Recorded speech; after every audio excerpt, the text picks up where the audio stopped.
It's Deputy Mayor. Thank you.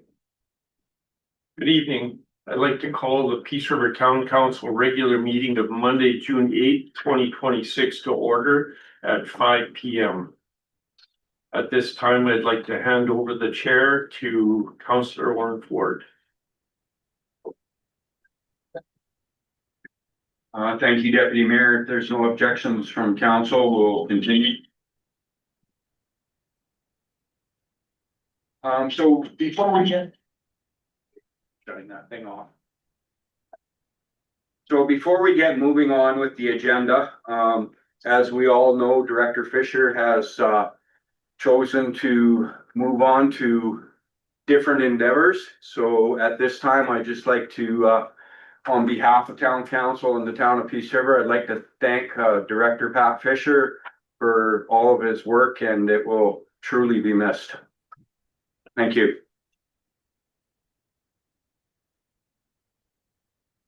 Moving forward, is there any additions or deletions to the agenda? Thank you, Councillor Ford. Administration would like to ask for an addition under current business item number 10, winter 2025 snow removal update and roads budget request. And we have no requested deletions. Is there anybody that would like to make a motion to accept the agenda as amended? Councillor Deuce? I would move that council adopt the agenda of the June 8th, 2026 regular council meeting as amended. All those in favor? And that is carried. Moving forward, we have the minutes of May 25th, 2026 regular council meeting. Is there any changes that need to be made to those minutes? Seeing none, does anybody like to make a motion? Councillor Forsyth? I move that council adopt the minutes of the May 25th, 2026 regular council meeting as presented. All those in favor? And that is carried. Moving forward, number 4, public hearings. I'm seeing none. Next, we have number 5, delegation presentations coming from Mackenzie Municipal Services Agency. So if you'd like to come up to the front and just introduce yourselves, and the floor will be yours.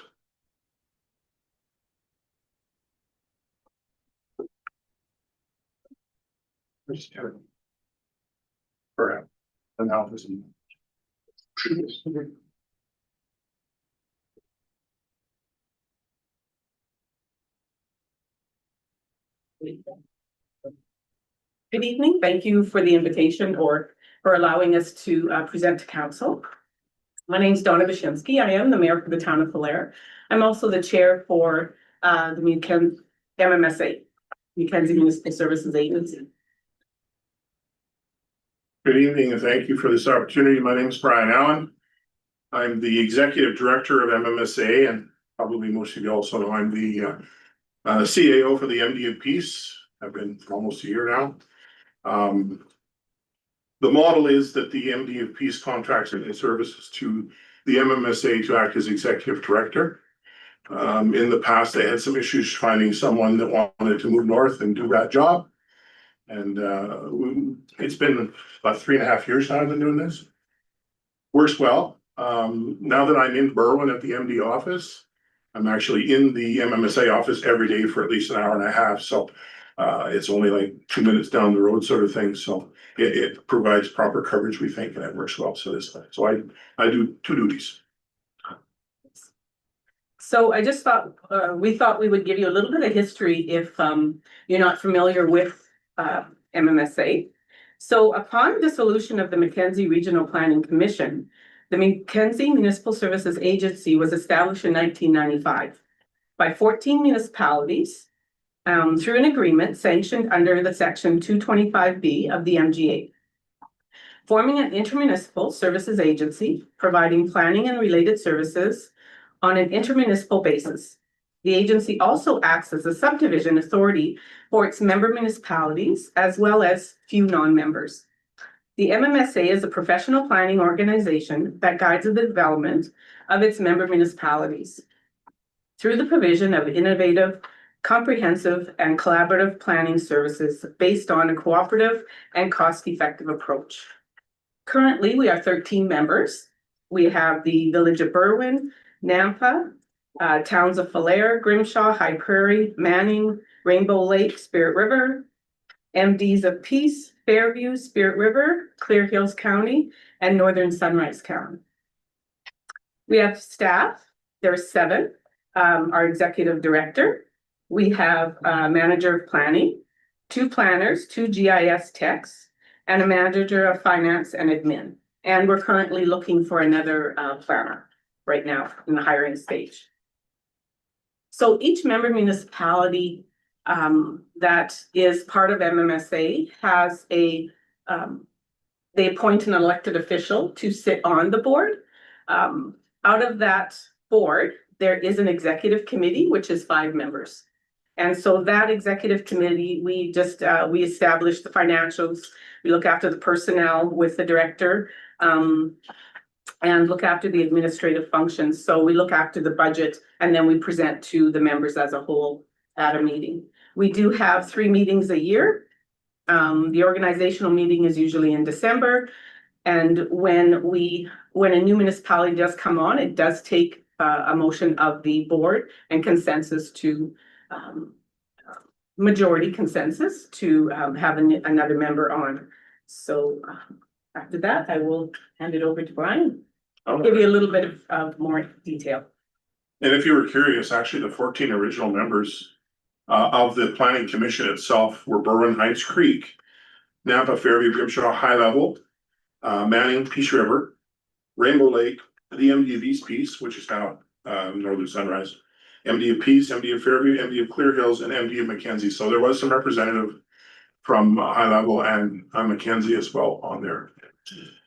So anyways, we'll get right to it here. Under its mandate, the MMSA will provide a full range of community planning services to its members, encourage development that's consistent with current land use practices, work collaboratively and maintain open communication with member municipalities, encourage intermunicipal cooperation and collaboration amongst member municipalities, advocate for the interests of member municipalities within the region and the province, provide planning services to address local and regional needs and goals, provide a forum to discuss and address planning and development issues that affect the region, provide and maintain fully functional GIS and web mapping services to all municipal members, achieve planning objectives in the most cost-effective and timely manner, provide municipalities with access to the diverse range of skill sets that are within our professional staff. So I did give you guys a couple of sheets there. I won't go over it word by word. But the first one talks about membership advantages. And one of the most important in my mind is that we would be your planning and GIS department. The MMSA staff aim to engage with each municipality as members of the municipal staff, supporting your strategic municipal priorities and across all organizations. So we treat it, and I treated it in my previous life as CAO and development officer of another municipality, is MMSA is my planning department. If I don't know it, I pick up the phone and they're there for me every day of the week. It's just whether it's development permit stuff, whether it's working with land use bylaw or any of the other strategic plans that are involved with. Second one is input into our operations. Each member municipality has input into our operations and are encouraged to work with us to better serve your needs. Diverse skills and expertise. So municipal planning is a diverse and complex field, which makes it difficult for any single staff person to be an expert in all aspects. As MMSA members, each municipality has access to the diversity of skills and expertise within our staff. What we try to do is we dedicate a planner specific to work with a municipality so they have that face. And certainly we encourage that planner to go to that municipality, kind of get the lay of the land, find out what issues there are for that municipality. And so they are kind of your planner. That doesn't mean that if someone else has a different skill set or an issue comes up that maybe your planner is not familiar with, but there is another one within the organization. That's the idea of the agency, is they're around the table all the time speaking amongst each other for any specific plan or development or something that comes up in a municipality. They work collaboratively. The idea of professional staff, MMSA employs registered professional planners or those that are on track to get the designation. Staff retention is very important. The diversity of our municipal members results in a diversity of services and projects that the staff get to work on. So currently, we're going through some interviews right now with planners either that are experienced or reasonably experienced or just coming out of school. And maybe they've been buttonholed by working in a city or a larger municipality. They only know one thing, urban planning, and they're not used to some of the diverse things that they'll see here. And that's part of the appeal for those that have stayed, is they might be working on a large agricultural development today in Northern Sunrise and tomorrow on an area structure plan in another municipality or a specific commercial development in another one. So it gives them that opportunity to gain a lot of different experience across the board. Local perspective, the MMSA staff live and work in the region. I'm not going to do these all, but regional cooperation is important. Supporting MMSA means that municipalities within the region have access to professional planning departments and GIS services. I know I've presented to a number of municipalities, including this one in the past, and part of that, the appeal of the MMSA is that there are municipalities across the region that can't afford or don't have the capacity to have a specific planner or a trained planner within their organization. They'll have a development officer, that's someone who can take those applications and in most circumstances process them and get development permits out there. If it's a permitted use, it's fairly simple. It's a built home or it's a garage or something. It meets the setbacks, they're able to do that. But there's some other complex things that will come along that a smaller municipality maybe isn't ready to take on. That's what the MMSA is there for. We'll move on. So this is more important, is the list of services that's offered. And the number one on that list is the planning advisor to your municipality. Service your planning advisors, respond to phone calls, meet with municipal staff, attend council meetings, and any reports, memos, or that admin or council need regarding planning issues. There's a number of long-range plans, statutory plans that the MMSA would look after. The area structure plans, redevelopment plans, intermunicipal development plans, MDPs, review of different plans, land use bylaw, preparation of, review of, and amendments to. There's a big long list here of special projects and non-statutory plans, things that happen. And it's an all-encompassing list, whether it's recreation master plans, housing studies, population analysis, parking, lot availability, park design, cemetery mapping, it's a whole ton of other things. The current planning services, and this goes back to the idea of the development permit stuff. So we actually have some municipalities within our organization that don't have a development officer, like maybe a smaller village. They'll accept the development permit application at their front desk, and then it's handed off to a planner at the agency for advice, for a recommendation, whether to approve it or not, if there's conditions that need to be attached. And then it goes back to the CAO to be signed off at that municipality, then the development permit is issued. So if a municipality doesn't have a development officer, we act as that for them. Subdivision services, that was talked about by Dawn in the beginning. We provide subdivision services for, I think it's around 17 municipalities now. So not just our membership, but others as well. I believe Peace River, some of your subdivision work as well. Yeah, SDAB, okay. So there's a whole bunch of stuff that talks about subdivision services. We won't go through all that either.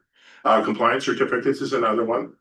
Again, if you don't have the expertise within your organization, when a bank requires a compliance certificate or a property owner requires one to be able to determine whether that property is in compliance, we have the ability to come out and do that for you as well. Current planning services bylaw related, so development authority bylaw, subdivision authority bylaw, community standards bylaw. There's a whole ton of them there that we've done as well, even right down to urban hen policies. That's one of the new ones. I guess I think you guys have one as well, but telecommunications policy was one that was done recently for one of the municipalities in for locating a communication tower within their boundaries. And it was very good work. The mapping in GIS, we'll skip down to that. So there's, if you're familiar with web mapping, the MMSA offers web mapping as part of your membership. So all the different layers and things involved with that web mapping is listed here. So for instance, if you click on a individual property within your web map, you'll get the parcel information, the owner, tax roll number, assessment. A lot of this stuff is accessible only by administration or your development team, but there also is a component of that that's for the public. So they can click on certain things. They're not gonna find out who the owner is. They may not find out the assessment information, all that sort of stuff, but it is, there's different levels of access to your mapping. The infrastructure, utilities, water lines, sewer, valves, hydrants, culverts, sidewalks. It's kind of like anything you want on there, they can do. And then the planning and development part of it is, it'll be an overlay of all your land use districts. Yeah, so whether it's R1, 2, 3, highway, commercial, industrial, it's all separated out. You can filter it, you can do whatever you want. It's pretty robust. I'm very impressed with it. One of the things we did take on here, by way of a grant, about 3 years ago, was asset management. So we've developed different dashboards, for lack of better terms, to you can visualize the life cycle of some of your assets. So, for example, hydrants would be one that's identified on your asset management. The information is plugged in for every single hydrant in your community. When was it installed? What was the cost? And then your budgeting department can go and click in there and determine at any given time on any of those assets what the life expectancy is, what the replacement cost would be.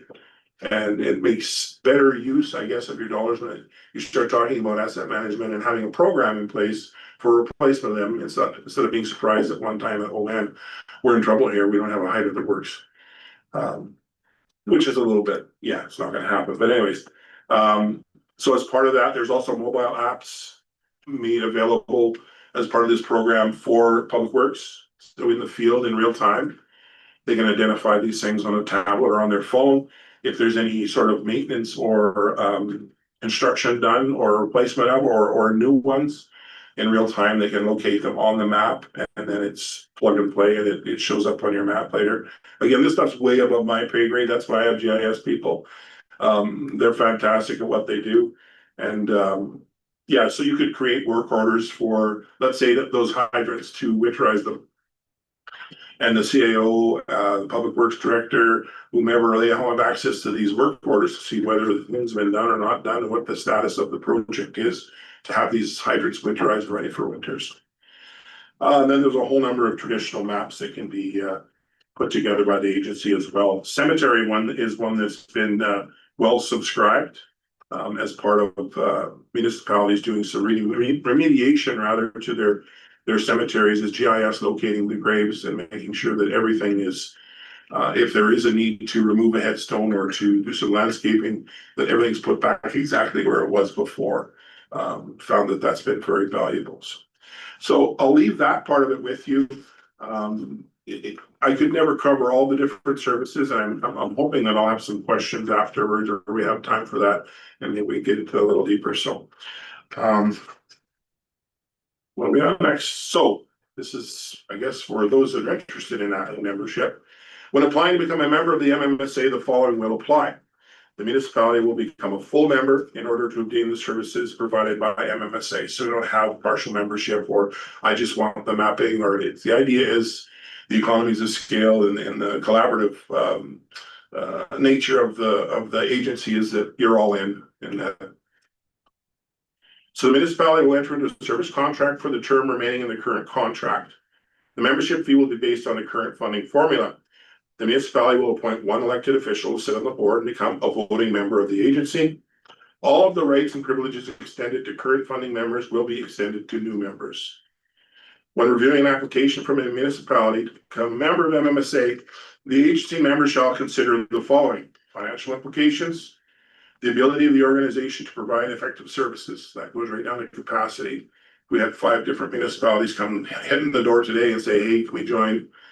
Unfortunately, we'd have to say no, because we don't have capacity. We are working to get back to full staff, which would be that third planner.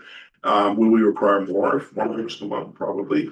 I feel very comfortable that in our last round of when we posted for the last position, which we're looking at hiring for now, we've received, I think, 12 resumes for that position already. So the tide has turned a little bit, and I think that finding planners and hiring planners is becoming a little easier than it was in the past.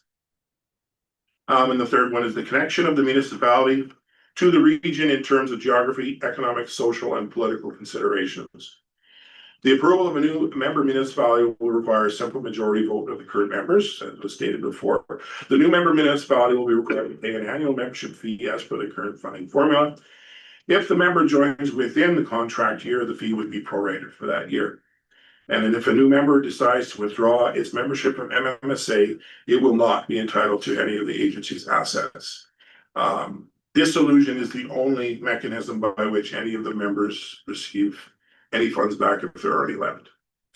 Which simply means if the agency disbands for whatever reason, whoever's at the table at that time, then these assets will be split. The MMSA annual requisition amount paid by members is determined by the funding formula approved by the board. The funding formula may be updated annually based on the most current population and equalized assessment figures as supplied by Alberta Municipal Affairs. The annual requisition amount to be adjusted, may be adjusted rather to include a cost of living increase, if any, as supplied by Statistics Canada Consumer Price Index. So based on the 2026 funding formula, membership for the Peace River membership would be $136,568.25. So it's same as when I was here a year and a half ago. It hasn't changed. That doesn't mean it won't change. There has been discussion around the table in regards to the agency did hold the line for a couple of years, didn't make any changes. There was a COLA applied this year to staff wages, but not to the requisition because we were already in that. We made that commitment that it wasn't going to change for this year. So the agency is well funded. The agency has great reserves. They're fully funded reserves. I don't see any situation where things are going to be a huge surprise, but in order to keep your reserves where they are, maintain your building and stuff like that, it's not realistic to not expect some sort of increase, even in the line of cost of living. So unless Dawn has anything else, we certainly welcome any questions. I was just going to mention that with the members around the table, it is a regional initiative. And everyone, as long as I've been on there, it's that regional thinking is very strong. And to support with the bigger municipalities like yourself, supporting the smaller ones so that we are all able to have this service. It's a benefit to the whole, like I said, to the whole region, not only those smaller municipalities. So it is a great thing that we can do and have these planners in our area and helping out our communities. So yeah, if you do have any questions. I think maybe to your point, it has been said before that municipalities of larger size pay more and smaller municipalities pay less, but get the same service. True, the same services are offered, but the volume of work obviously is less for a hamlet or a village or a small MD compared to a larger municipality like Northern Sunrise or Clearfield. Yes, they pay more, but their workload is far more than what we would get from a smaller municipality. So it does kind of work. Yeah. Well, thank you very much for your presentation. I'll just open the floor for questions. First, I'd look to the screen with Mayor Shannon attending virtually. Do you have any questions? I do. Go ahead. I just would, so you have, did you say 19 different members? No, ma'am, 13. 13. Oh, sorry, I didn't where I thought 19. And so, and 3 planners are enough to cover that sufficiently? Do you have GIS and other support staff as well? And you find that you've been able to meet all of the obligations that those 13 have? Ideally, we would have 3 planners plus the manager of planning, so 4. So right now we're sitting with the manager of planning and 2. So yes, currently 3 is able to cover that. So each planner represents more than one municipality, obviously. They wouldn't be given 2 large ones, for instance. They might get, the village and then the county of Northern Sunrise or something like that. So as it sits now, yes, the answer would be that we are able to handle it. We are actively pursuing that 3rd planner. It just makes it easier. We try and set up a schedule wherein your major planning documents, whether it's your land use bylaw or your municipal development plan, are either reviewed or updated or rewritten within a 5 to 10 year period. So depending on, the size of the document or the nature of the document, he has laid out, our director of planning has laid out a specific schedule for each municipality as to when those would be done. And try to stick with that. Now, if there's a whole bunch of day-to-day stuff that comes up or a specific special project, it might slow that process down. But we open ourselves up to other projects and other things, but the important thing is to make sure that our members are covered and the work that we commit to is finished before we do anything above that. Okay, thank you. Is there any other questions, Deputy Mayor? No, if it's on or not. Our counselor that's missing here, he had mentioned that the possibility of maybe approaching MMSA about bringing in a full-time grant writer. Is that a possibility? I know it's been was considered a number of years ago, but is that a possibility? Would that be a service you guys be interested in taking on for the region? I would think that anything that's suggested by one of the members would be looked at. Like there have been other things that have come up in my time wherein that's a good idea, but right now, let's get back on track. Because I'm going to be honest with you, there was a time where they were shorthanded and some things were not getting done as quickly as they should. We're back to where we need to be. And before sticking our necks out and taking on a whole something else, we would be a little hesitant. And that, involving the people that we have, right? So definitely could be given consideration, because if it benefits everyone in the region or along of the membership to get some grant stuff, why not? Thank you. Any other questions from council? Councilor Deuce? Thanks for the information. I just have one question about turnaround time. So if we were to send an email to you or a request, how long does it take to get a response, to get the information we need, that sort of thing? On average? Honestly, well, without KT here, our director of planning, he could tell you, in my experience, if, again, it would be the planner that represents that municipality, would have to juggle their time and make sure that they were prepared, but if it's something timely and needs to be done, they'd get on it right away. We're all working very hard to reduce red tape when it comes to development, and I think that's across the board. When you look at the amount of time that's allowed for, say you put in an application for a development permit, there's 20 days before we even tell you whether it's complete, and then there's somewhere up to 60 days to determine. Definitely our push is to be nowhere near those numbers. We want to be a hell of a lot quicker than that. So the idea being that you have that planner that represents you, that they would be on it as quick as they could. Okay. That's what I can offer.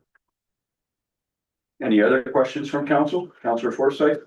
I know you mentioned you're currently looking for another planner now, like if you were, if a municipality like Peace River were to gain membership, do you have capacity currently, or would you be required to get additional staff? I honestly think if given we got a request from the town for membership, we would look for another one. I think it only would make sense. And I'm gonna say that because we all know that potential of development that's happening in the region. And I think we're all waiting to hear if that thing goes, if the trigger gets pulled, we're gonna need more than the 4 planners we have now. Because I think we're gonna need to be, there's a number of municipalities that are affected by this that are members, and I think alignment across development processes and land use are gonna be important. So we're not competing with one another and trying to decide where this stuff's gonna look. I think there's gonna be enough pie for everyone.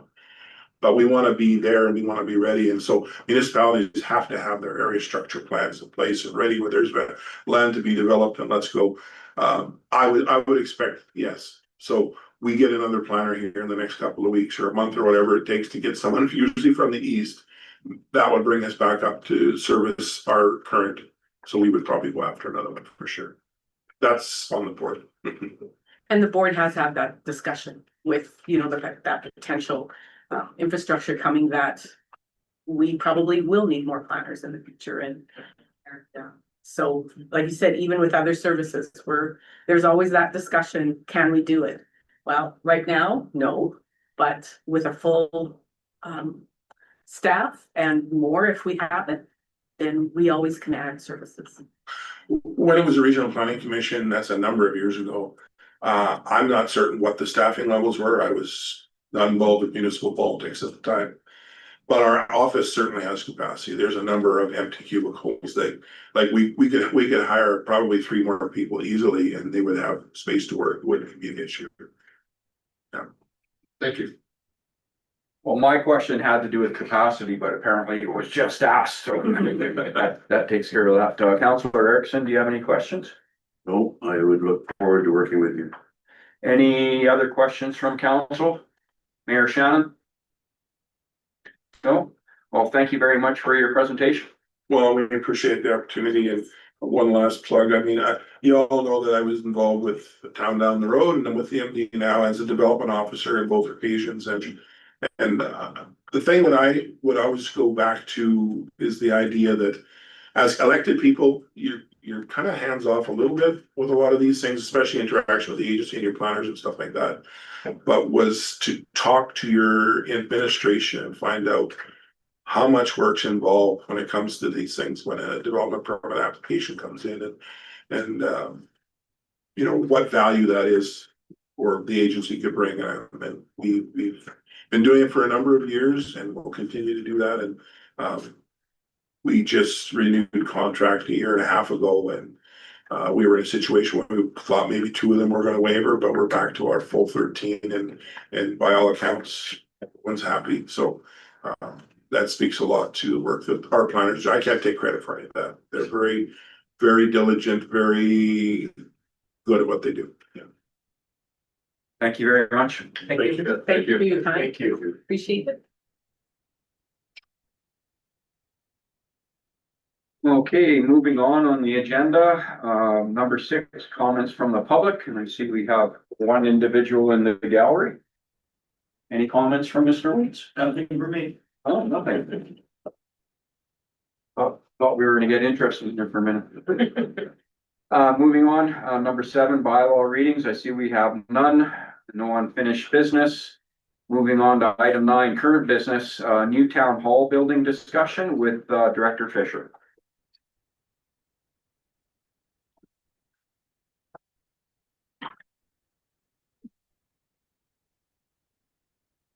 Thanks, council.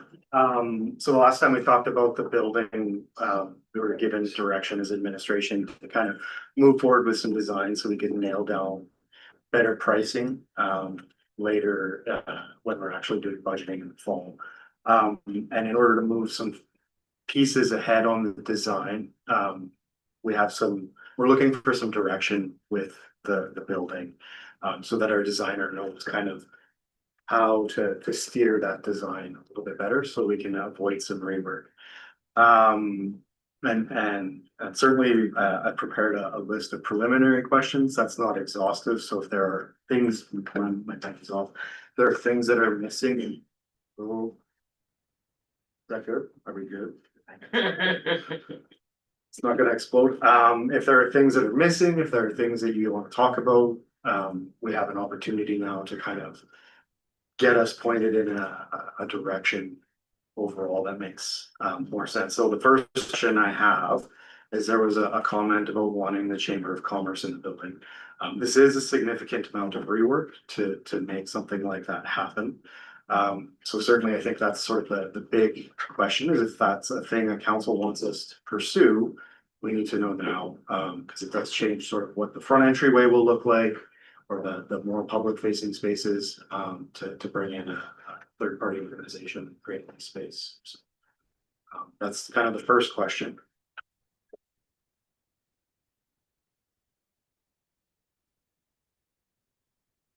Do we have space in there, because, you know, we probably There's a little bit of space. would but like extra space to grow into in the future? there's a little bit of space that's been earmarked for growing into in the future.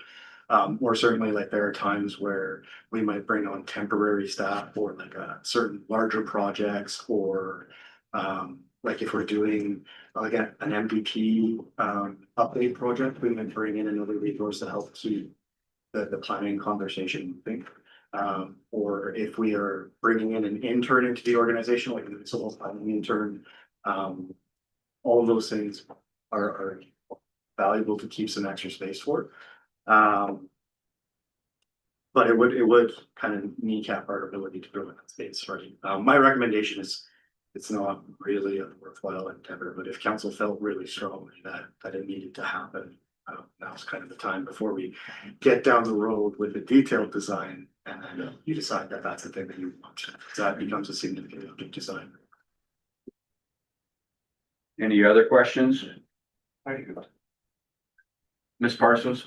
I might just add to that a little bit, sort of Director Fisher's comments. I would be concerned that if we were to add that, it would take away from some of the pieces of the building that we're really looking forward to, the expanded meeting boardroom, this larger meeting and the expansion space. Not that there's a ton of growth space built in by any means, but there's certainly future growth space added in, and that would come at the expense of that. And then the building isn't any longer looking into our, 40, 50-year future plan. It's significantly reduced. So that would be my concerns for that.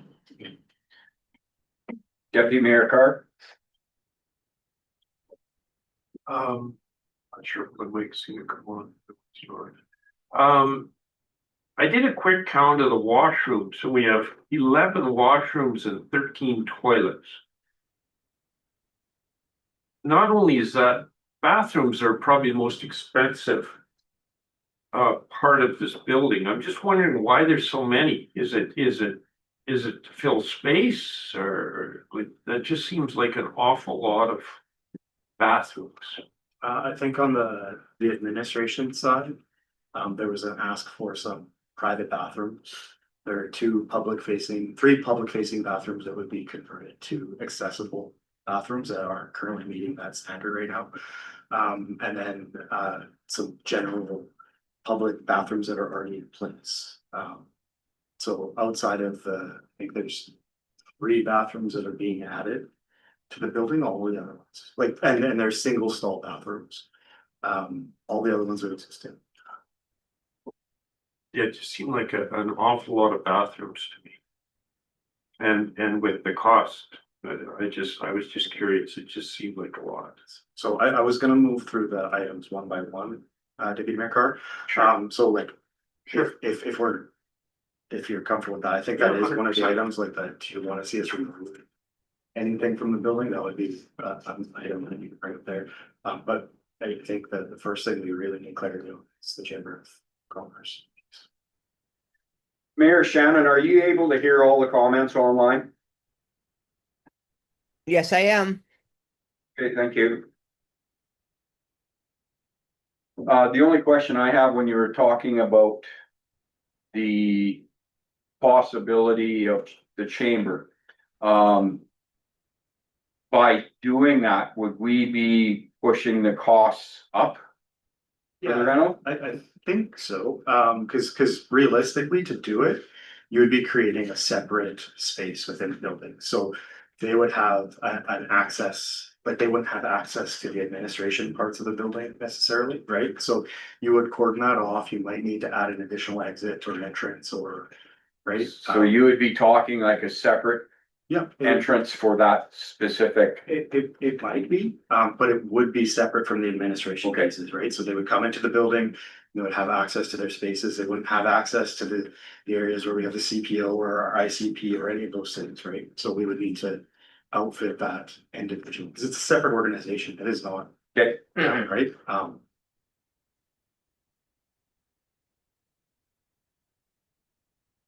Well, I don't feel strongly about making that happen. I'm not sure how everyone else feels, but I'm leaving that out.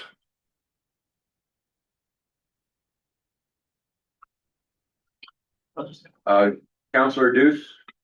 Yeah, I'm fine not having it there too, but I do know that this is something that Mayor Shannon had brought up. Has anybody talked to the chamber on whether or not they're actually interested in this? Mayor Shannon, if you could comment? Of course, I have. This was brought up before the plans were actually already made with former CAO Miller. So when the plans did come out, I was surprised not to kind of see a plan on it to begin with. But I'm fine or with or without, but I mean, it was a move back to some of the regional things we wanted to get back to at the time, so that conversation was on the table. That's how that became, yes, but they would be interested if, Any other comments from council on this specific item? just one more comment, it just needs to be discussed, is why I brought it forward. It was a initiative before it was done, and then after it was brought up again a few times, so I just needed to get it put to bed once and for all. Yeah, and Mayor Shannon, I agree. I think, from a design perspective, it'd be really painful to get a detailed design and have to rework the plans. Once we put a bunch of effort in detailing things, stuff and having room schedules and furniture schedules to redo a bunch of it, right? So. And if it's out, it's out. I just need clarity, or we just need clarity. So is council, what does council want to do with this? There's one, two. Mr. Erickson, I'm not in favor of it to begin with, so I'll remain silent. okay? So I'm fine either way. If it's not a priority, I know it was the mayor that brought it up initially and I thought it made sense, but if it's not a priority, then I'm fine with it. I'm kind of in the same perspective, especially with, if you make the change now, you're gonna drive the costs up even more, so I'm fine with your recommendation, so if you wanna continue on. Okay, and then the next question was, are there things that you don't want? Or that you would like to remove from the building, right? So if you would like some of those, the 3 smaller additional bathrooms that have been proposed, removed, Deputy Mayor, this would be a good time to get some clarity, right? I'm not sure what the standard is anymore for commercial buildings, how many bathrooms you need in an office building. Is there some sort of a code any kind of regulations? There is, and when we are doing the public engagement stuff, we are okay as long as we are not doing something in the community services or the community boardroom, the bigger meeting room and the council chambers that have both that capacity. Otherwise, we did need some more bathrooms, but otherwise we were okay to meet the requirements. You're okay with what? I'm sorry. The requirements in the building code with reducing the number of bathrooms. Reducing, but I'm sorry. We have enough bathrooms Yeah, as long as we don't have a packed council chambers and a packed community. okay, but is that based on the numbers that are attending a meeting, or is that based on the number of offices in Based the on building? capacity, Okay, right? The public occupancy piece, right? So Yeah. if we don't have both of those things going, then we could remove some of those bathrooms, right? We still are required to do the upgrades to make the accessible ones stay. Yeah. I would suggest, I would highly suggest keeping one near the council chambers, and the boardroom for, council's use if we are having any contentious issues. 2, if, you know, you have like bad food or something. But like, I would highly recommend keeping back there. So that leaves 2 bathrooms that would be added to the building that you could see in space and near the council chambers, right?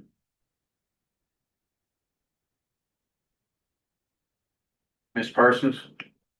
Yeah, I'll just second Pat's comments. In the previous report where this topic came forward, we could easily take out the bathroom that's connected to the CAO boardroom. That's not a problem.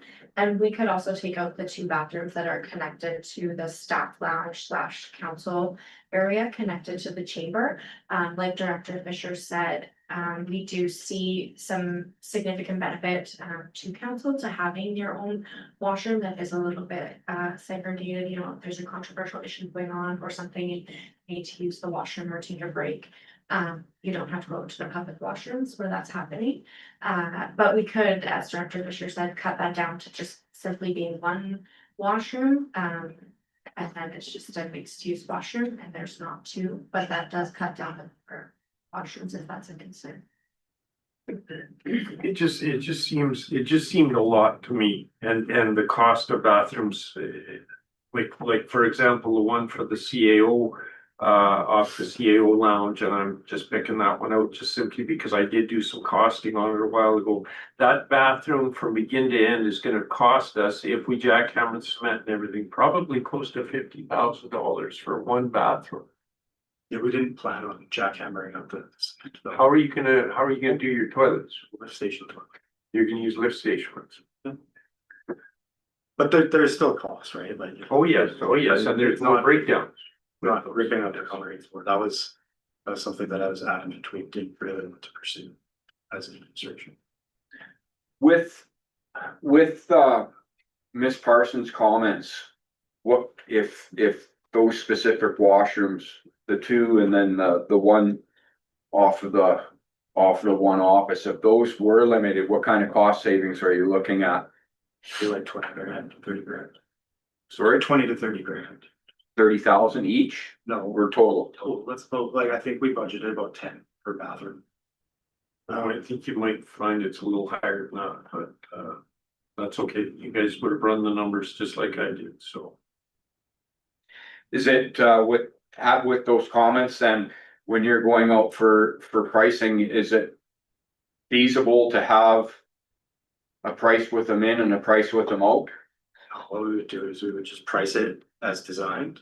And then if we ran up against our budget, we would negotiate to remove things or change the design appropriately. We wouldn't, if you add a bunch of different optional pricing, it gets really complicated for contractors, right?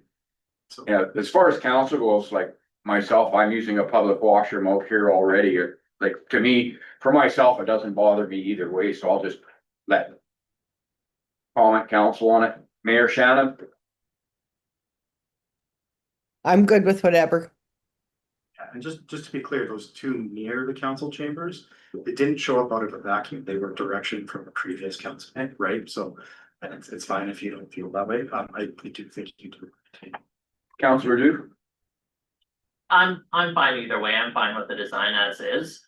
So that's just my opinion. Deputy Mayor?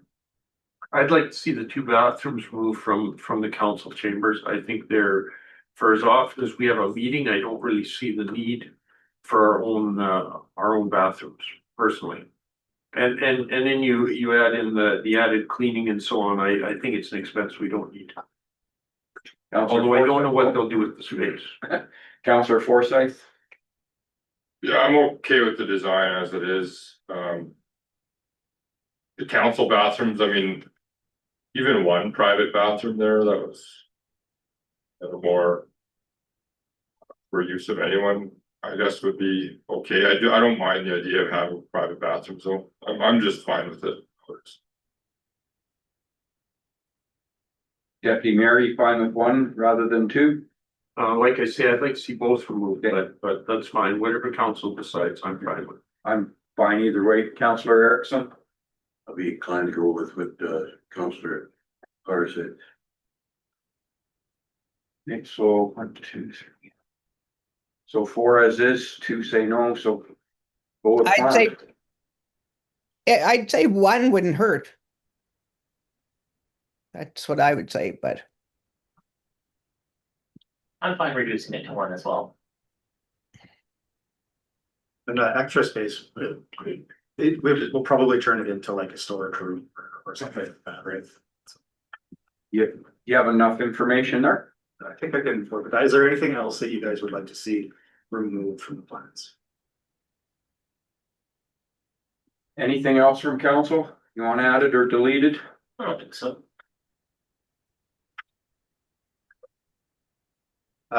In terms of like the council chambers, just so we're getting an idea of what you want to like kind of get it fleshed out a little bit more. Like, do you guys have some ideas in terms of colors, finishes, like room finishes that you might want to see?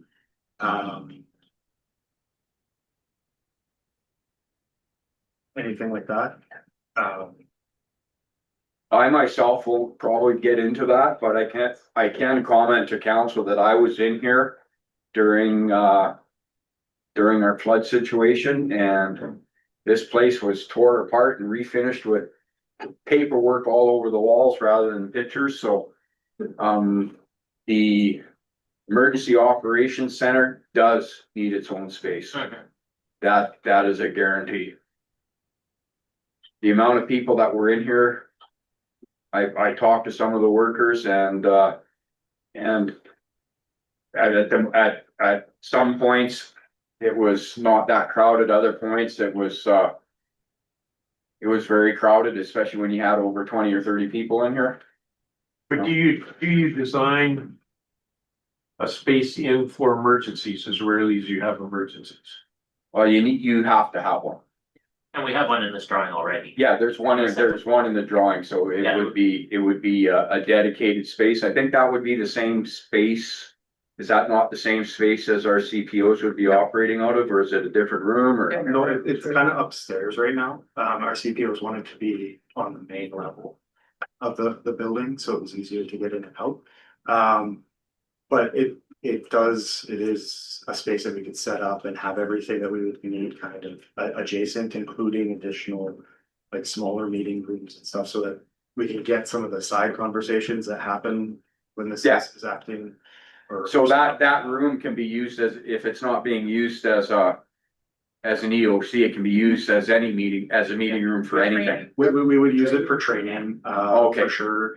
We would use it for our staff meetings, like every week in administration here, we all get together to kind of go over safety things and do an update for the organization. So we would use it for those kinds of things. The spaces around would be like repurposed for smaller meetings or like small workrooms if we needed. It wouldn't be like wasted space. We would certainly try and use it to the best of our abilities. And we don't have enough boardrooms right now as it is. There's lots of times where the 12-foot boardroom and the front boardroom and the engineering boardroom are all booked up, and we're having people up here instead. So like the bigger boardrooms, they're not gonna go. Do you guys have any preferences to say how the furniture is laid out in the draft plans? Do you guys want the administration along the sides with you still, or do you want them more presenting and facing to? Like what? I kind of like the way you have it laid out here. From your guys' perspective, is there a preference of? I think I've seen both done. It really depends on the community and how you guys want to interact with administration. So looking at this now, who would be sitting where? Obviously, we would be around the horseshoe, but you've got 7 spots in the front. Yeah. Who all would be sitting there? We'd kind of envisioned like the CAO and ledge stuff in front, directors as they're needed to be pulled up. Okay. And not included on the plans because it didn't make it, was workstations in the back. So when we're in attendance, but not necessarily part of the discussion. Potentially step back, but still being is kind of the first concept, but we could reorg it. And I think there are more people typically in the room now than there were when I started. So. Any other comments? Kind of got the gist of things then? I think so. I like. Go ahead, Mayor Shannon? Sorry, I had my hand up, you just didn't see it. I agree, I underscore the importance for that emergency room. And as for your council chamber desk there, would it go all the way around though? Like I see we kind of end, like it would have to be a proper one if we're going to keep the same setup, because on the other side, you see we have tables. Yeah, I think like if you want us on the sides as a council, I think that's the thing that we would accommodate for, and so like we would update the plan. We're probably gonna lose a couple of seating spots in the gallery, but it's still a lot more comfortable And hopefully with the right technology, it'd be a lot easier to actually like participate and feel like you're getting the same information. But I think like it'd be nice to reorganize the furniture. So if we're talking about, you would like administration as part of the same desk and it continuing along the sides, we would have to extend that down on the plan as it is, right? We'd have to change it a little bit. I kind of like that idea, having administration included in that. It just seems more interactive where when you're having your presentations and delegations and all that, that's what the front is mainly for. Well, that's what I'm used to anyway. I'm not sure how everybody else feels. Just curious, Director Fisher, would it be helpful if I sent the messy mock-up of the changes we thought about for the council chamber? You can. I'll just teams that to the team's channel.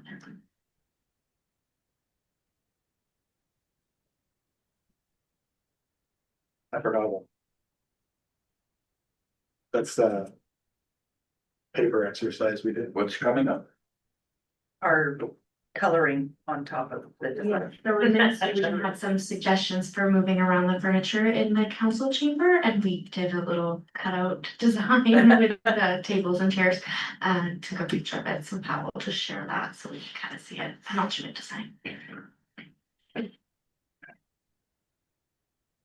Well, while you're bringing that up, being that the agenda says discussion, does administration have anything they would like to speak about? Ms. Bell, Sorry, I'm speaking. anything about the new building? It's supposed to be open discussion. Oh, I think we'd also like council's feedback in terms of the look and feel in the council chambers. I don't know if you've attended other councils, but your current council has a very traditional feel and look. Would you like to continue that? Or are you looking for something more modern? We were talking using colors from the logo as part of the basis for that, but is it modern town feel or is it traditional classic town feel? I think my opinion is more modern town feel. I think focusing on strong audiovisual capabilities and big screens and Sorry. Working Well, microphone. Yeah. I'm actually on the same verbiage as you. I like the town feel, but I don't wanna have to have that expense go higher. I'd like to try and keep the costs down as much as we can, especially when it comes to the interior. I get that modern cozy feel, but not have to I don't think those two places go together. pay a whole bunch of money for it, like if you're looking at a horseshoe, like one thing like you see right now, it's these brown square traditional things.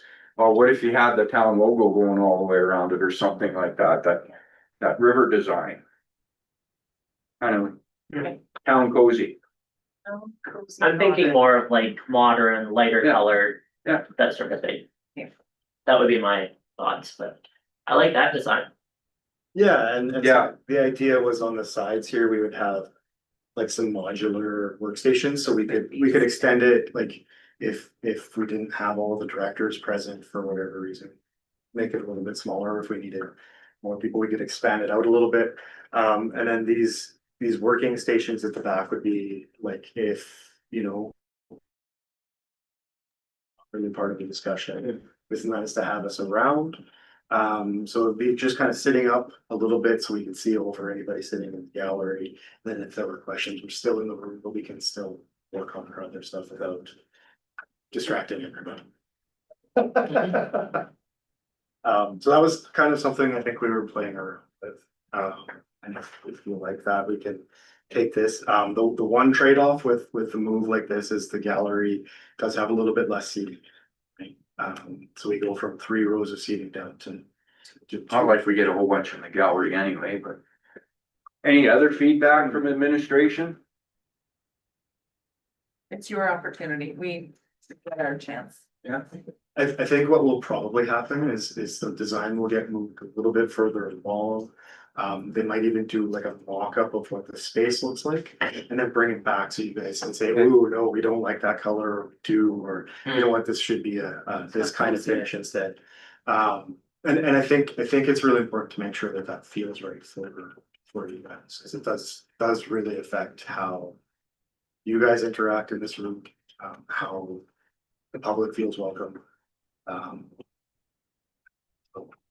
But if you like this kind of solution, even though there's a little bit less public seating, and maybe these get a little bit longer and seating goes with the back of the room, maybe we only have one bench and we can play around with it. But if you're comfortable with it starting to look a bit more like that, we can take that from.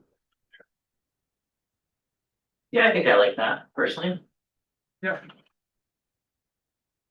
Any other comments? Are you looking for Director Fisher? Do you have enough to go on there?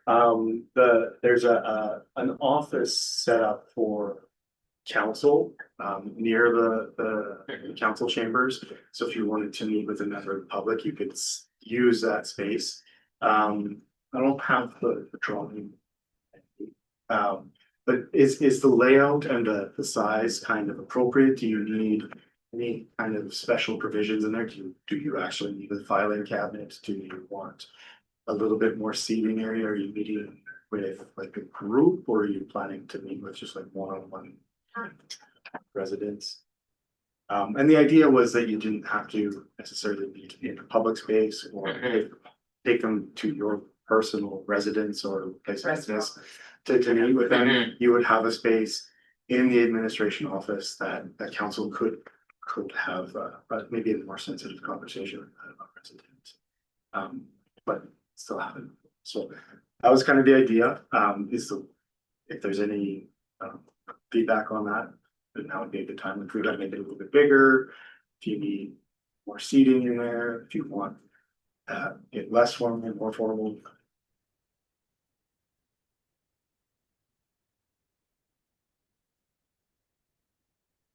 I think I'm okay with it the way that it is. I don't have any preference. Oh. Share the screen, we should.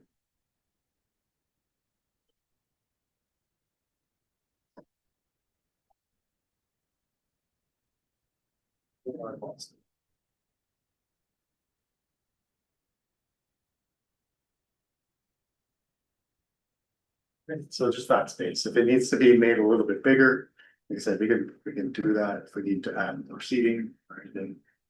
If there's an opportunity now.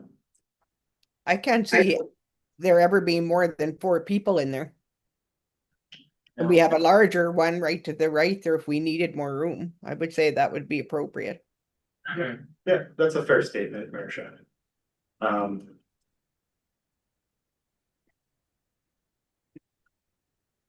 And then was there anything else that maybe we missed that council wanted to see in the plans? Agenda. Peace. Oh, yeah. Very. Was that? Can I speak, or was that an echo, or what was that? That was just my computer. Oh, sorry, I thought I was getting cut off or something. I never just put in on the colors. I would suggest any colors, but stay away from a light green. It's too much hospital type. I've been in more than a few council chambers, and that is one color that never seems to go too well. But I think all of our colors are pretty sedated enough that they would be appropriate for thing. I agree with the modern, more minimalistic designs. Nothing too cozy. But I see what Warren's saying. Something like that with logos or aesthetics would be nice, but keeping it in under control with money. Director Kress? Just to give you, if you wanna look on Facebook or something, Fox Street just did their new town office over again. And they created a new council, so it's bright, it looks modern, but it's also still looking town-like. So if you wanna go online and look at the town of Fox Street council office and look at their images, it's a nice, set up nicely in there. If it's anything like their wayfinding signs in town, it's probably good. Thank you, Director Kress. I'll do that. Council? Okay, Ms. Parsons? Thank you. Councilor Ward.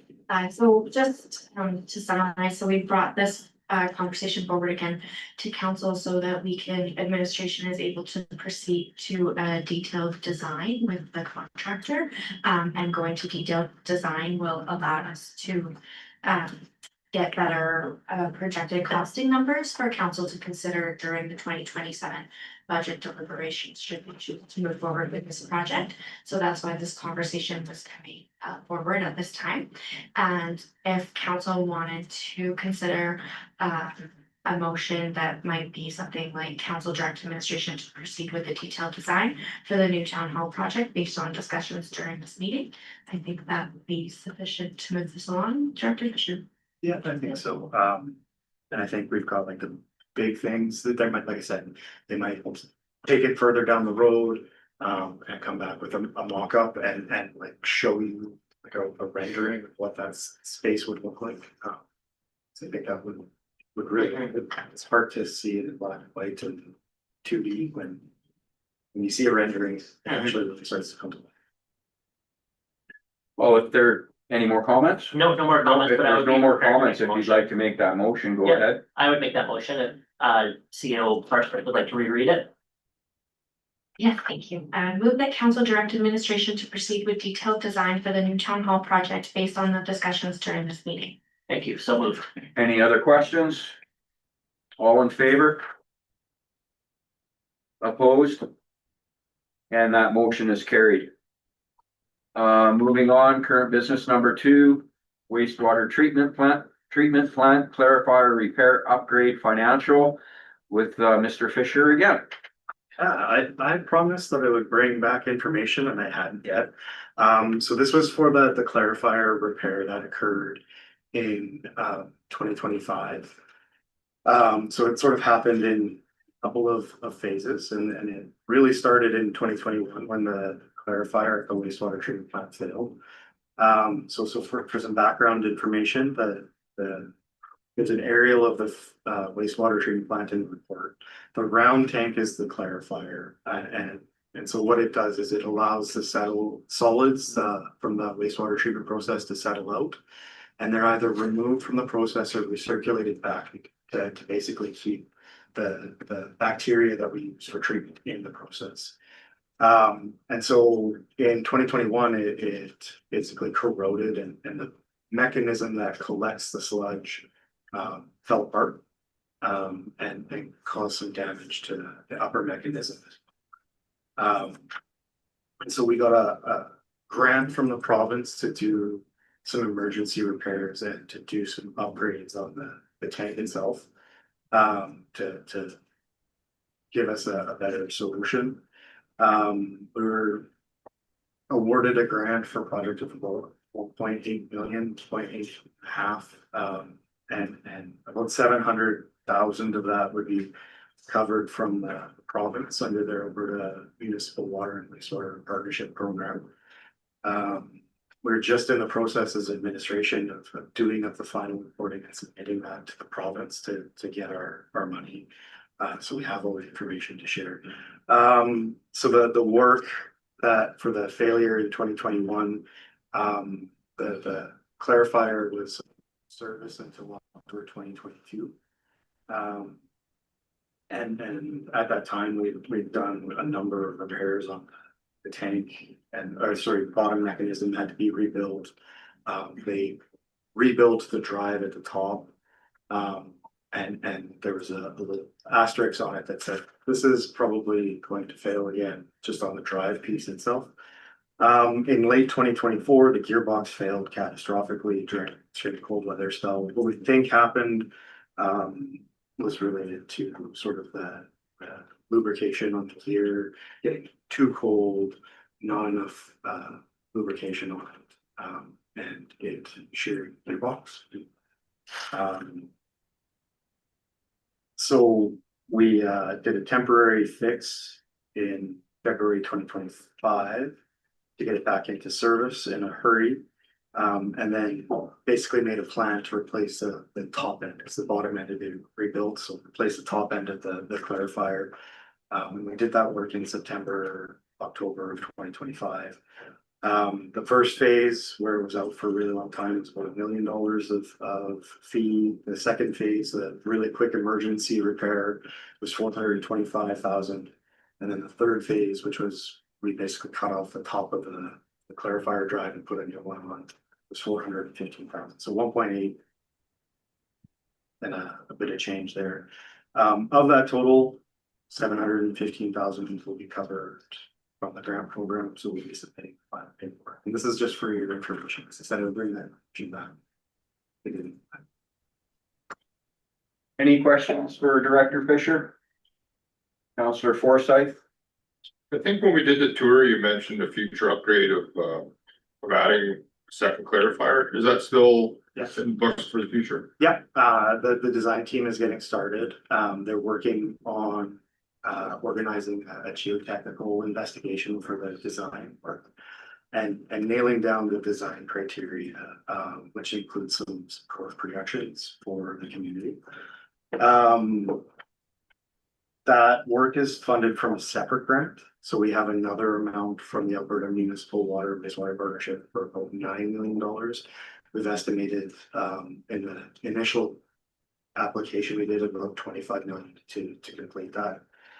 And there are some new technologies out on the market, so it may look a little bit different depending on where they go with the design than a second clarifier. I think there are some technologies that could take a clarifier out of the equation.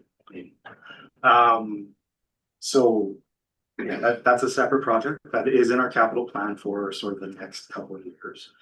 And it's a separate. Yeah, thank you. Thanks. Any other questions? Mayor Shannon?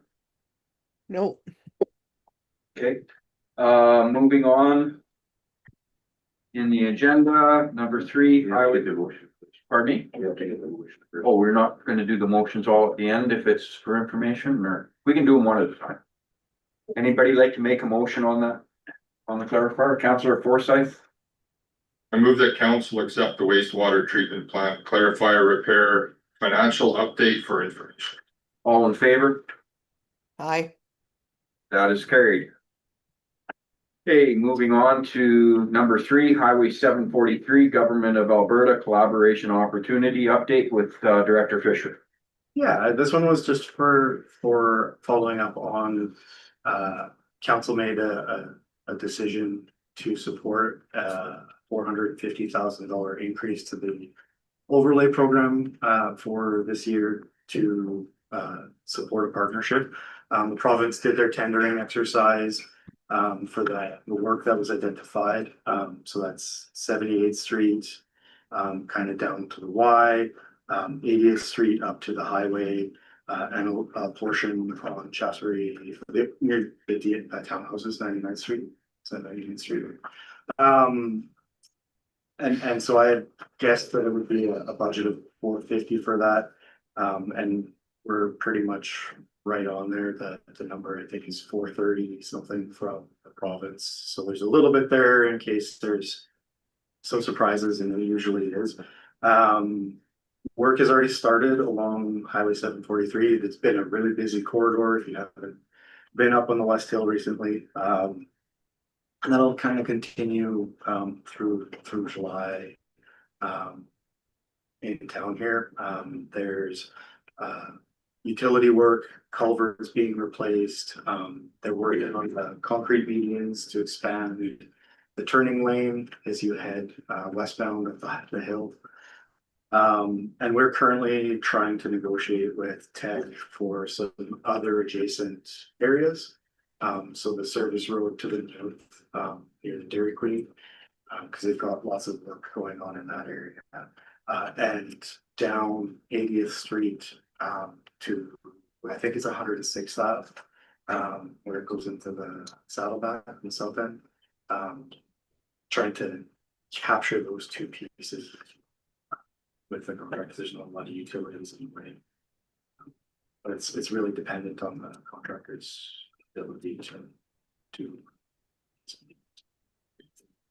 Any questions on that report from council? Seeing none, would anybody like to make a motion? Councillor Deuce, I would move that council accept the Highway 743 GOA collaboration opportunity update for information. all those in favor of that motion? And that is carried. Moving on to number 4, capital project Fieldhouse Wall at Baytex Energy Center with Director Bell.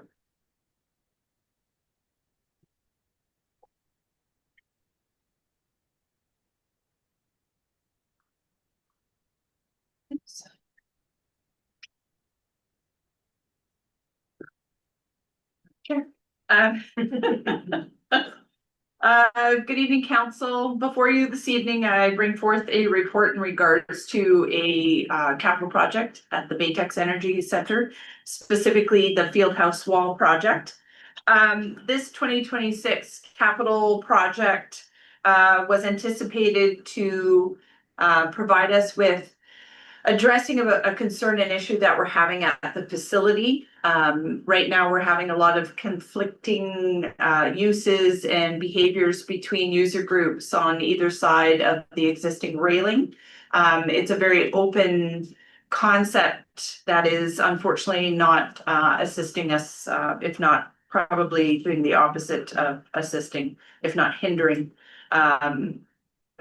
behaviors that are impacting the use of multiple users in that space. The project was tendered out just recently with a closing date of just a couple of weeks ago or a week and a half ago. Our tender, we received 2 tenders. The budgeted amount was $150,000. Both tenders came in over budget. The local vendor is $28,421 over our budgeted amount.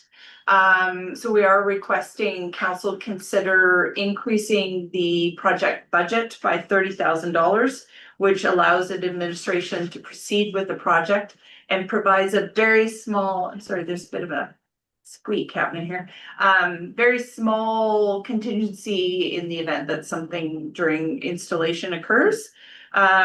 We also provide the option of receiving this report for information, which means the project would not proceed as we wouldn't have the budget to complete said project.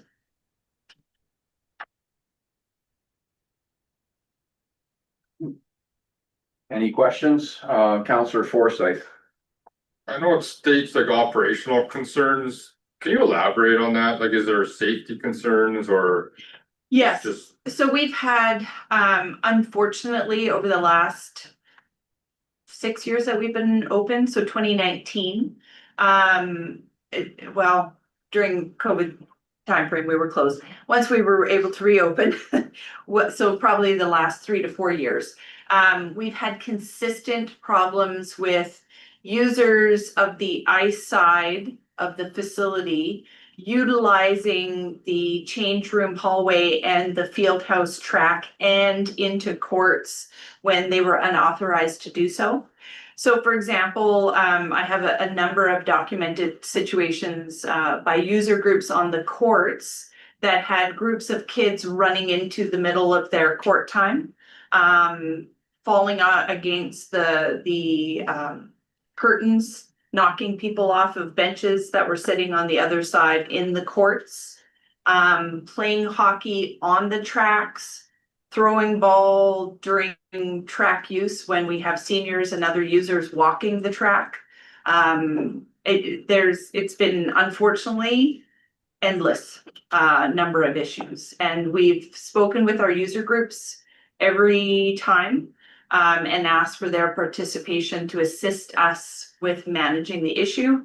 It's gotten to a point where that's no longer working. And this is one of the tools that we believe can assist. So we can lock the doors on the field house side. So if you're using the ice or the ice surface and you're in the change rooms, you can come out in the hallway, but you wouldn't be able to go into the field house side. You'd have to come all the way out to the front doors and then back into the field house, which would allow our front counter staff more control over the space and the ability to halt individuals before if they went into that court side and didn't have the authority to be there. Yeah. Any other questions from council?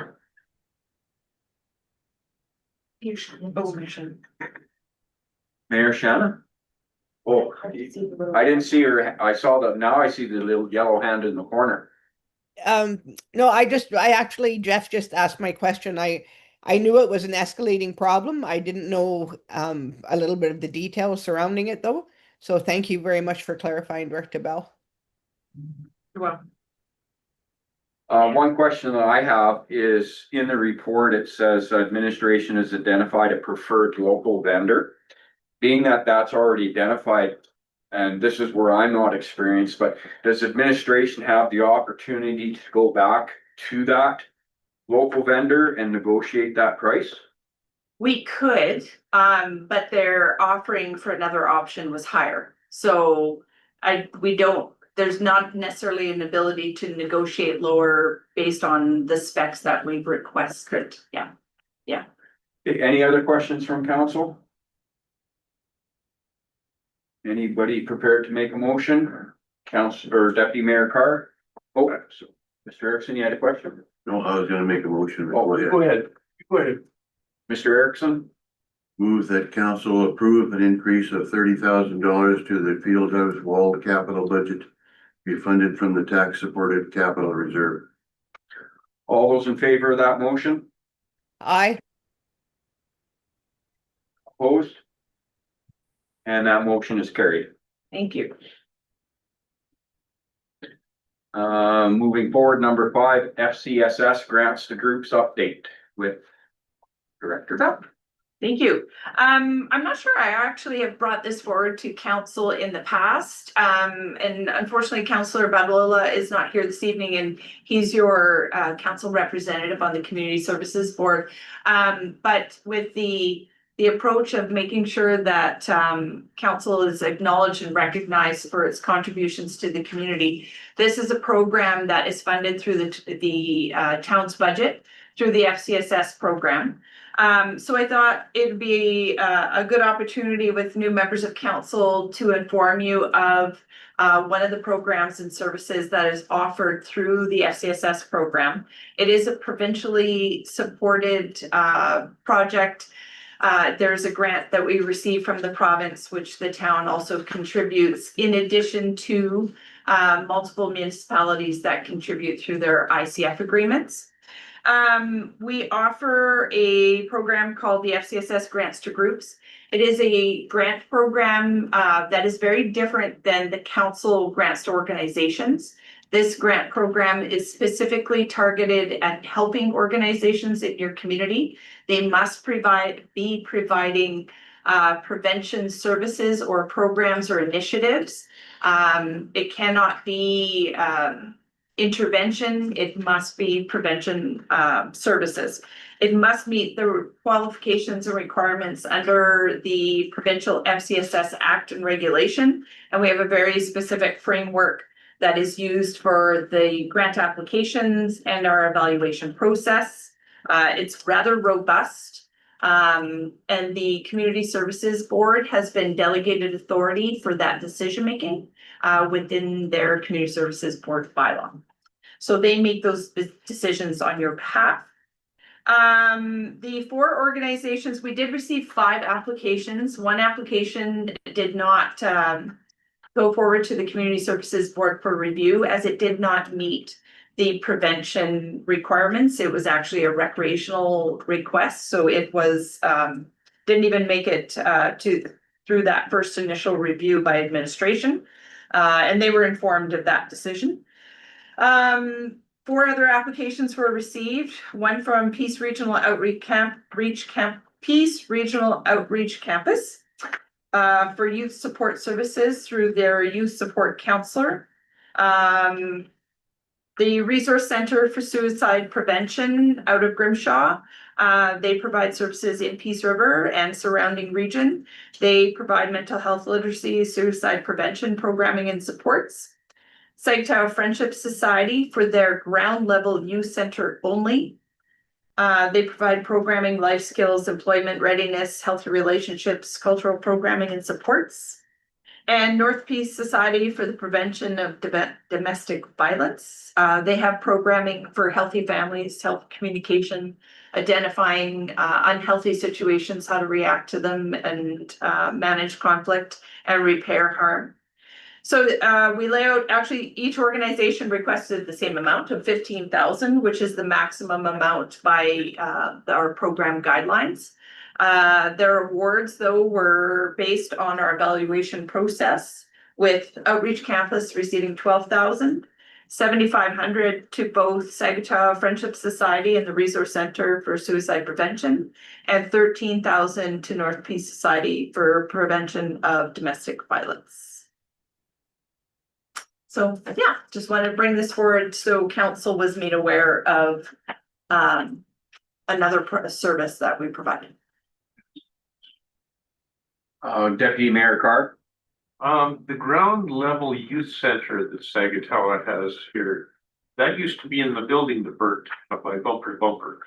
When they moved over to the new building, the old Allerdale Rec Center, the youth center was moved into that main Okay. building. It's been in since they've moved all of their services in the one structure. Used to be beside us and then over here, then over Yeah. there. I just remember the sign used to be up Correct. there, so I went. Yeah. Okay, thank you. They actually have a specific room set up for their youth center. It was in what would have, if you've been in there previously, the weight room area. Mhm. Oh, okay. Yeah. Yeah, I've seen that. Yeah. Okay. Mayor Shannon. So do you get like feedback from these programs to kind of gauge what the people did with the money, where exactly it went, how many people it served? And number two, is it typically the same groups that get it all the time, or is there Some differences, broad so. average? Yeah, firstly, we have another robust evaluation process that each organization is required to complete following their grant year. All of our evaluation forms and information is actually on Civic Web under the Community Services Board folder. And there's an FCSS grants folder, so you can look back at the multiple years of this grant program, excuse me, and see their evaluations. They're required to provide us detailed financial information on how they expended the dollars. They're providing the statistical information and number of individuals that participated in whatever service or program or initiative if they're a part of, they're offering. They're also required to do a formal survey and evaluation on those participants with a question that I provide to them through our evaluation process through FCSS. So if an organization does not provide us an evaluation post grant offering, they are ineligible for any future funding. So we're very strict on that, and our Community Services Board gets a copy of those evaluations prior to the next funding cycle.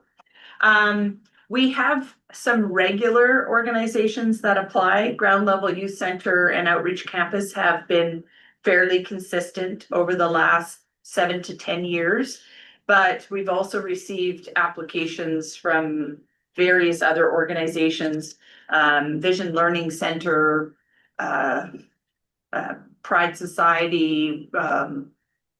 Those are the two that popped to mind, but we've had a varying application from a number of different organizations in the community. So they might just have one-off projects, maybe not services per se, which are also very appropriate for this grant. Yeah.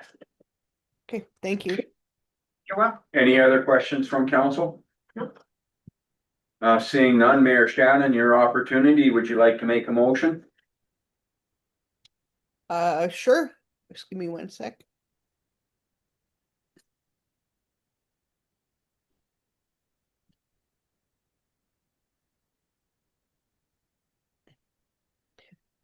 I'm on the RPAP one, sorry.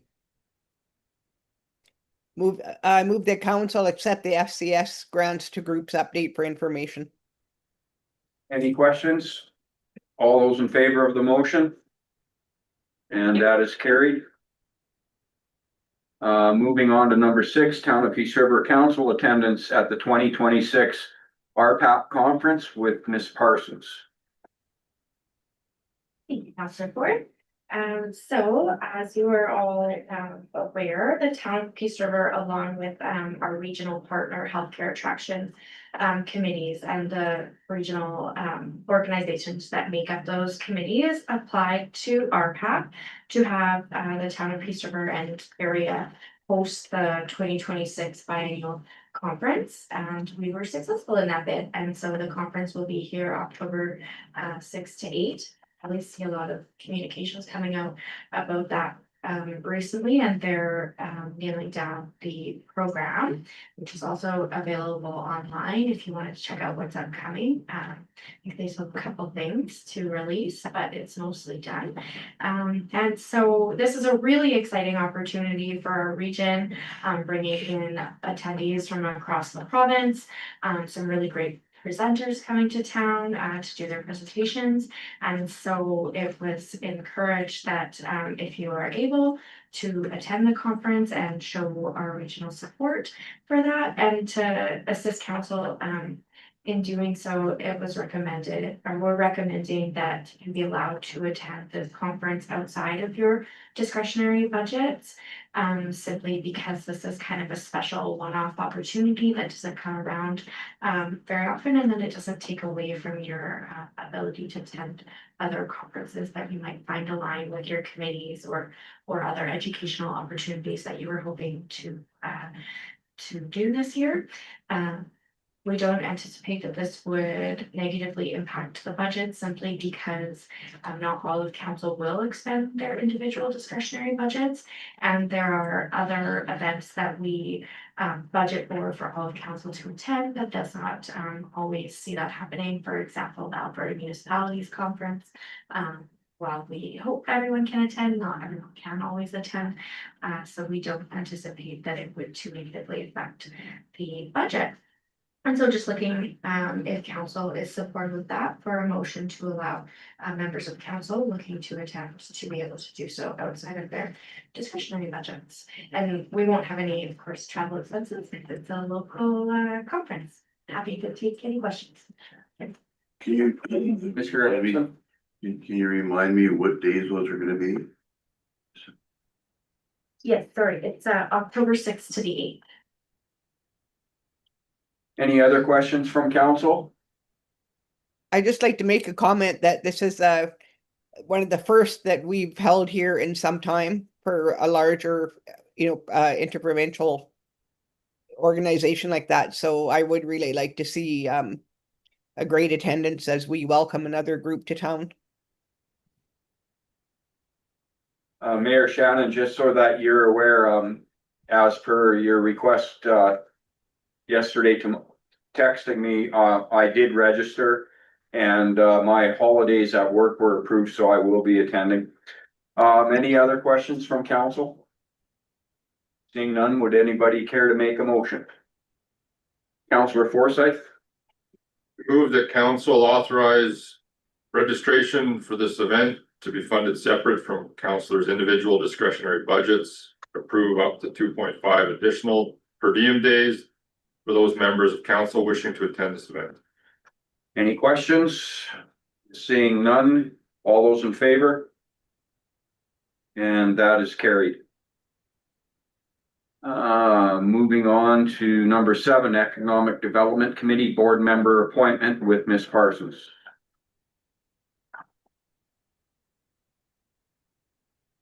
Thank you. So the EDC has a vacancy upcoming. Katie Tice has declined to be reappointed for a second term, leaving a vacancy on the committee. So the committee did go out seeking applicants to fill this position, and these were reviewed at the previous EDC meeting, and the committee move to recommend Amber Armstrong to be appointed to fill this position for a 2-year term.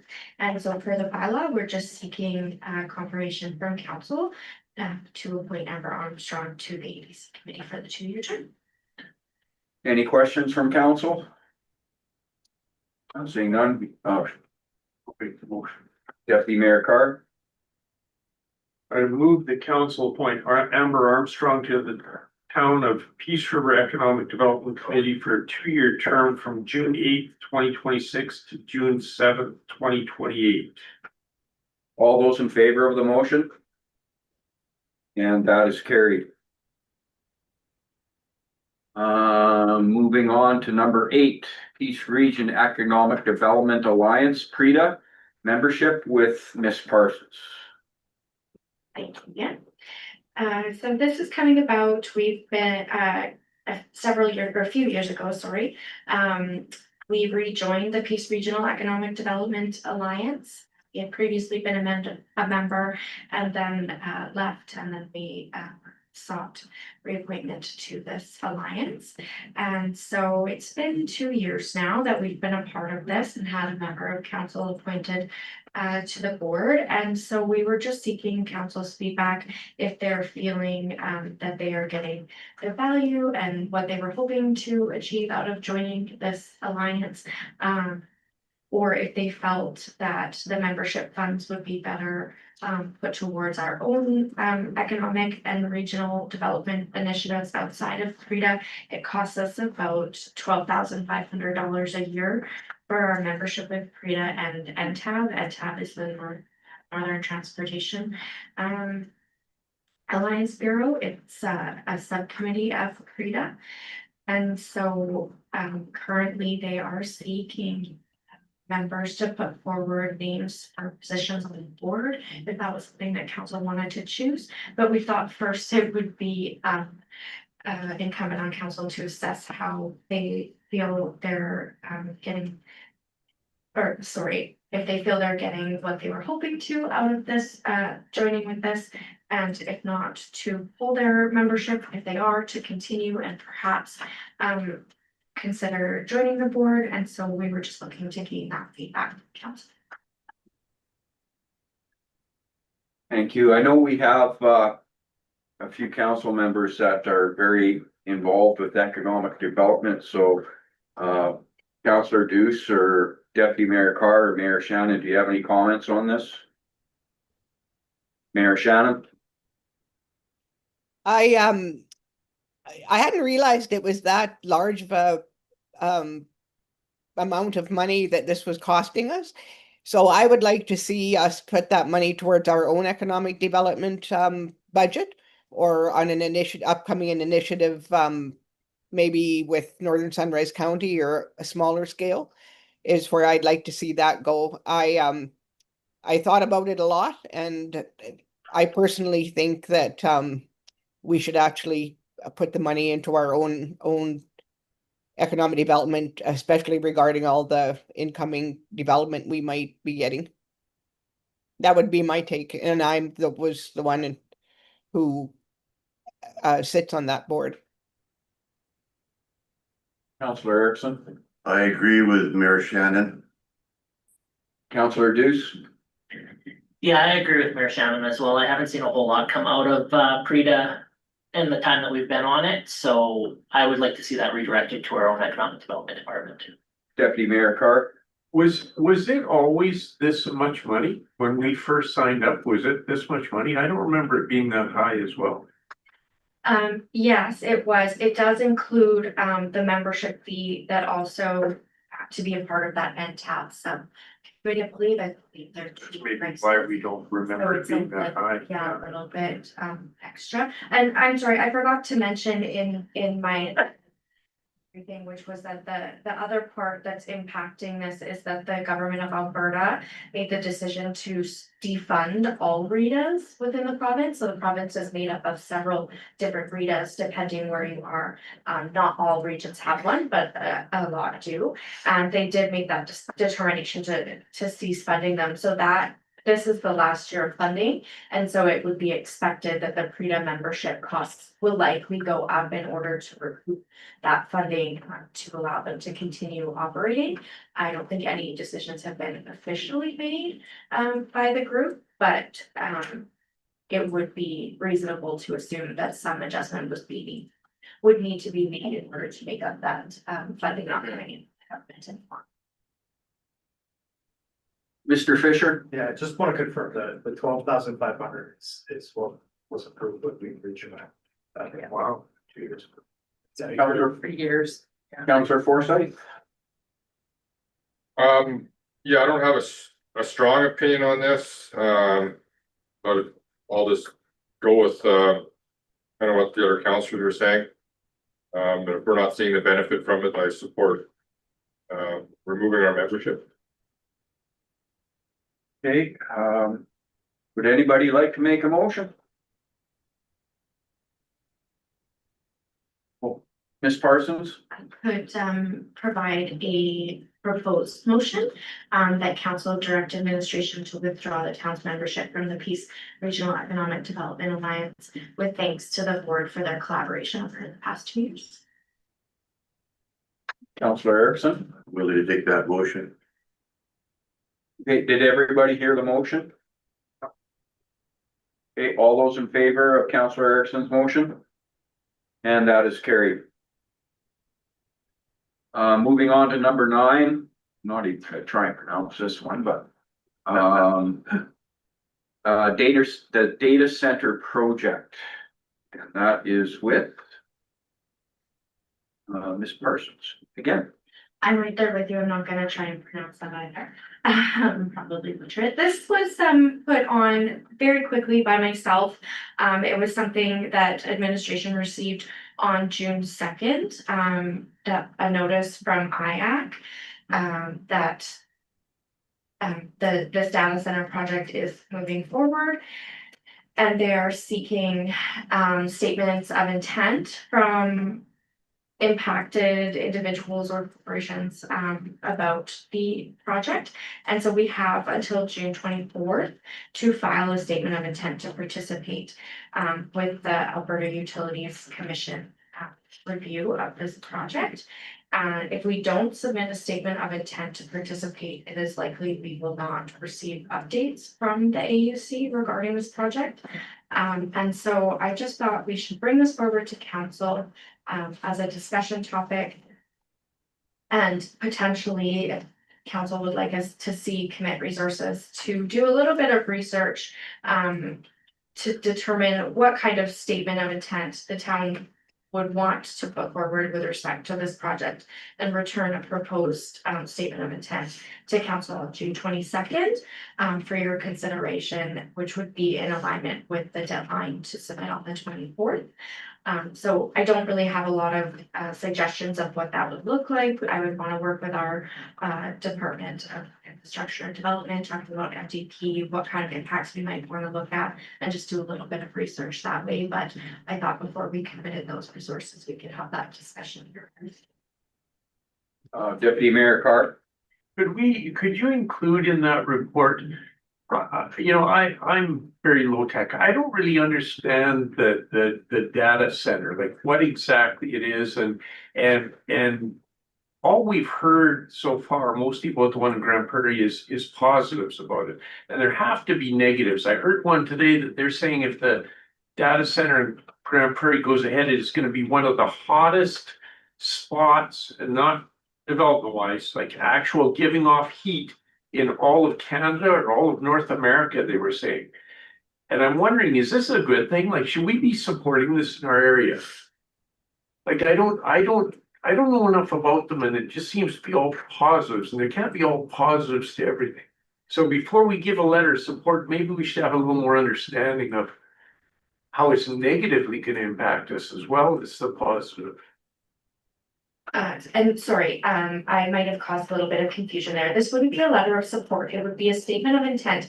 And the intention behind that is to say to the AUC, hey, these are the things that we want to make sure when you're reviewing this proposal, that you consider these things. So what are the environmental impacts? That's what I'm- Yeah, like, that's what I'm so asking. I'm sorry, my apologies, I didn't describe that very well. It's submitting to the AUC, we want to make sure that you are considering these things as part of your assessment of this. And so I do still have to do a little bit more research to determine the separation between if this is strictly the data center, is this just strictly the power center that they're putting on with the data center? Is it all kind of combined? And so it was a last minute ad. I just wanted to bring it to council's attention and let you know that we can look into this and get you more information about what that looks like, but it would be, they're putting a power plant. So that's one of the things that I've heard negative about a data center is the amount of electricity and power that they take to operate. And so it appears here that they're suggesting to put a power plant on site or close to the site in order to power that facility. So this will take a little bit of additional research to kind of understand exactly what we would say as the town, what we would say to the AUC, hey, we just wanna have our 2 cents in here and make sure that you're considering these various things in considering approving this application, just to make sure that our thoughts around the impacts to our area are considered. Counselor Erickson? In addition to the concerns mentioned, I'd be also curious as to what will be the cost and revenue sharing as well too. But if it is a project that's going ahead, it's not gonna be a question where county have done it, Northern Sunrise reaps all the benefits and we're just standing on the side. Again, it would have to do slightly more research, but it is in Northern Sunrise County, but it is in, my understanding is the land is Woodland Cree First Nations. So I'm not sure what that will look like with respect to the cost sharing revenue, but we will certainly look into that. Thank you. Any other comments or questions from council? Is anybody interested in making a motion? Counselor Forsyth? I move that council direct administration to research and bring forward a statement of intent to participate with regard to the Mita ASCII data center project, to return a draft statement to the June 22nd, 2026 council meeting for council's consideration. All those in favor of the motion? And that is carried. Moving on to item number 10, reports. We have a attendance report from councilors Babaloa and Forsyth. Is there any questions for those councilors on their reports? Oh, Sorry, my apologies, hang on, we have one addition that was added to the agenda. And this is the request for decision on winter 2025 snow removal update and roads budget request. And I believe that is with Director Fisher. Yeah, I apologize about the last minute addition with me leaving the organization. I didn't want to leave my successor with having to come and ask for some more money to keep keep working with me. Cause I we're all kind of aware in the room that there's a lot of snow over the last winter season. And when I provided an update I had numbers sort of to mid-February when I provided the last update, and it was a cooler, wetter kind of spring, and we actually were snow clearing until early April. So we chewed up some of the additional budget that I thought we might have or wiggle room. So as it stands right now, we're overspent on our roads budget, so we spent $843,000 out of $802,000. As a department, I'm still under budget, and I would probably still track under budget overall as the year progresses. But I think it's just fair to my department as I'm leaving, to give them some certainty that the rest of their summer works program will be funded. So to kind of cover that overage and to cover the summer activities that Public Works would have remaining, line painting, the winter sand supply for the remainder of the season. One snow clearing kind of in December, which is sort of what we would expect to see in a normal year. If you have another year like last winter, I'm really excited about stuff. And then our dust control contract. And then there's some other smaller pieces that would also be included in there. But that's like the bulk of what would be left in the roads budget. That would push us really budget if we continue. So I would ask that if possible, council consider approving $210,000 to be transferred from the tax supported operating reserve and allocated to the roads budget for the cover some of those.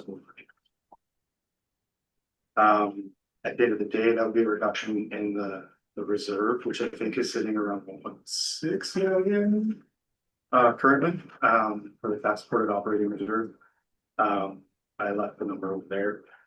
And if not, then just as the year progresses, it might mean that there are pieces of work that the organization, my department specifically, might not be able to get done because we'd be pushing sort of the limits of what our approved budget overall would be. So so that's my ask. I'm open to questions, but that's what I think the department would need to finish our program in 2026. Any questions from council on this?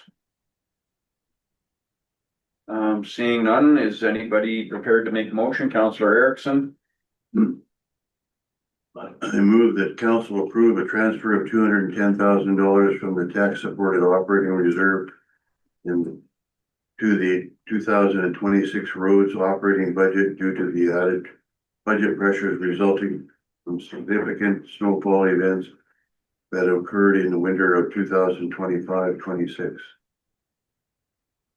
All those in favor of that motion? And that is carried. Okay, now moving on to number 10 reports. We have councilor event reports from Councilor Babalola and Councilor Forsyth. Anybody have any questions? Nothing on that one. Okay, item number 2. If you have a motion. Sorry. Oh, we can do it at the same time. Right. Community Services Board meeting minutes. That's with Councilor Babalola. It's not here. Director Bell, do you have any comments on that meeting? None? The minutes related to the grants to organizations, so it's Okay, nicely paired. okay. Would anybody care to make a motion on the reports of number 10? Councilor Deuce? I would move that council accept reports 10.1 and 10.2 for information. All those in favor of the motion? And that is carried. Moving on to number 11, we have the council communications package for May 29th and June 1st. Is there anything anybody wants to highlight there? Mayor Shannon? Not at this time. Nothing? Would anybody care to make a motion on item 11? Councilor Forsyth? Move the council accept items 11.1 and 11.2 for information. All those in favor of the motion? That is carried. Number 12, Ms. Parsons, do we have any notices of motion? We have none. Okay, then moving on to closed session. So at this time, our live stream will be going off and I'm looking for a motion to go into closed session. You can do Deputy Mayor Carr? Yeah, I moved that we move into close, sorry. In the close, so all those in favor? And that is carried. And I guess at this point in time, we'll take a quick